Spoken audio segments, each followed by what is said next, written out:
Lowertown, Our Home, was first established in 2007 to collaboratively address safety and security issues in Lowertown East. Starting out with only 6 partner organizations and a couple residents, today we've grown to host 14 partner organizations and a residents committee with a core group of dedicated residents, along with many other residents involved in various other capacities. Both the partners and the residents committees use a consultative and collaborative approach which actively engages members of the community at all levels. This process blends resident and agency strengths, as well as providing resources for problem identification and, most importantly, for the development of community solutions and preventative measures to build a safe and healthy community. Some of this year's activities included walkabouts organized by the residents to improve safety and maintenance in particular buildings and in the neighborhood in general. Winterfest in February was also a great success, with over 230 people participating.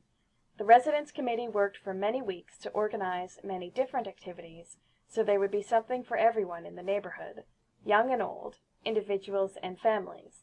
The day included a neighborhood parade with a police escort, activities for children, a photo montage of historical Lowertown, a hockey game between the Ottawa Police Service and the Christie Lake Kids team, and of course, food, a barbecue and lots of treats with food donated from local businesses.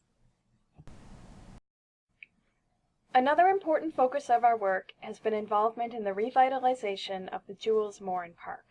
Residents are actively involved in the redesign of the park to ensure that it can become an important neighborhood asset which families and individuals can enjoy for all kinds of positive recreation. The committee members have done a great job of getting the community involved in the redesign process. They've conducted a door-to-door survey of residents to get lots of feedback on what residents would like to see for the park and have provided the results to the city, along with feedback from numerous meetings to assist with the project design.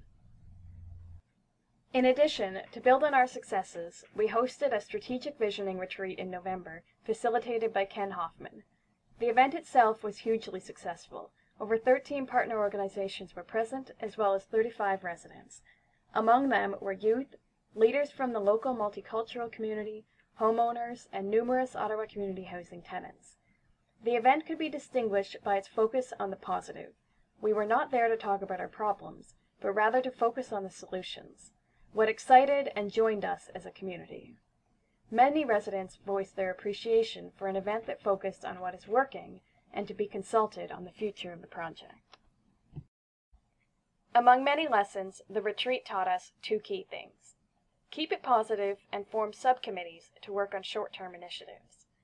Residents are able to invest in their community by joining groups with a short timeline. To help make this feasible, partners join the committees in a supportive capacity. This means tangible results. It's setting us up for success. Residents feel motivated and gratified by their contribution. This model mends the gap between building an invested and empowered community and meeting people where they're at.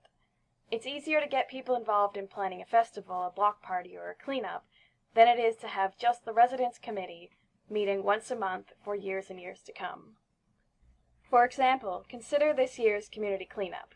The event was organized by 6 residents, 4 of which were Ottawa community housing tenants, and 4 community partners.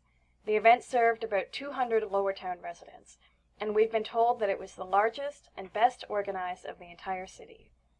Approximately 75 youth were involved. The mayor, our councillor, the MP, and the MPP were all in attendance. Residents were proud to be mingling with decision makers. Their presence shows that Lowertown does matter. People like giving to their community in concrete ways. New members are more likely to get involved with issue-based groups. They can relate to it, and the good news, they end up at the Residents Committee in the end. Not only is this model attracting more residents, it's attracting more people that are often hard to get. We're getting closer to our goal of a Residents Committee that is truly representative of our community. Today the group is bigger and is comprised of a mix of residents that is much more accurately reflecting the makeup of Lowertown. These groups are working to break isolation, build leadership skills and confidence, and increase collaboration and diversity. We traditionally had fragmented groups, but now we have many different groups sitting at one table. working together towards one cause. Also notable is that the trust is being built between social service providers and the residents they serve.